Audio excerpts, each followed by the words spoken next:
मनमोहन सिंह जी ने खुद ने, जिस मीटिंग में मैं मौजूद था एज ए मुख्यमंत्री, उन्होंने कहा था देश के संसाधनों पर पहला अधिकार मुसलमानों का है। बात 15 साल पुरानी है।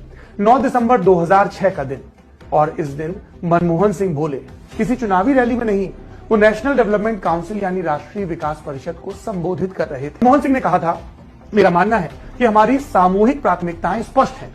कृषि, सिंचाई, जल संसाधन, स्वास्थ्य, शिक्षा, ग्रामीण बुनियादी ढांचे में महत्वपूर्ण निवेश और सामान्य बुनियादी ढांचे के लिए आवश्यक सार्वजनिक निवेश की जरूरत है। साथ ही अनुसूचित जाति, अनुसूचित जनजाति, अन्य पिछड़े वर्गों के लोग, इनके उत्थान के लिए कार्यक्रम हो, अल्पसंख्यकों, महिलाओं और बच्चों के लिए कार्यक्रम हो, अनुसूचित जातियों, अनुसूचित जनजातियों के लिए योजनाओं को पुनर्जीवित करने की भी जरूरत है।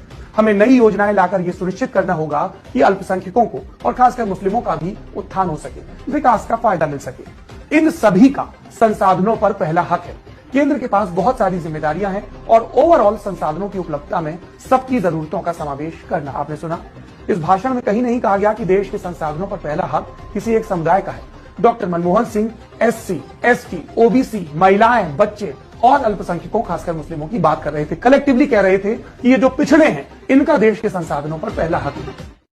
मनमोहन सिंह जी ने खुद ने, जिस मीटिंग में मैं मौजूद था एज ए मुख्यमंत्री, उन्होंने कहा था देश के संसाधनों पर पहला अधिकार मुसलमानों का है। बात 15 साल पुरानी है।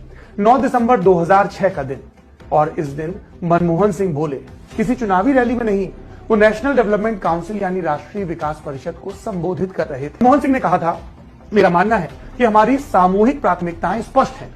कृषि, सिंचाई, जल संसाधन, स्वास्थ्य, शिक्षा, ग्रामीण बुनियादी ढांचे में महत्वपूर्ण निवेश और सामान्य बुनियादी ढांचे के लिए आवश्यक सार्वजनिक निवेश की जरूरत है। साथ ही अनुसूचित जाति, अनुसूचित जनजाति, अन्य पिछड़े वर्गों के लोग, इनके उत्थान के लिए कार्यक्रम हो, अल्पसंख्यकों, महिलाओं और बच्चों के लिए कार्यक्रम हो, अनुसूचित जातियों, अनुसूचित जनजातियों के लिए योजनाओं को पुनर्जीवित करने की भी जरूरत है। हमें नई योजनाएं लाकर यह सुनिश्चित करना होगा कि अल्पसंख्यकों को और खासकर मुस्लिमों का भी उत्थान हो सके, विकास का फायदा मिल सके। इन सभी का संसाधनों पर पहला हक है।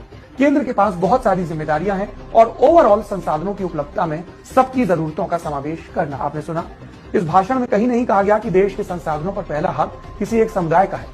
Doctor Manmohan Singh SC, ST, OBC, महिलाएं, बच्चे और अल्पसंख्यकों, खासकर मुस्लिमों की बात कर रहे थे। कलेक्टिवली कह रहे थे कि ये जो पिछड़े हैं, इनका देश के संसाधनों पर पहला हक है।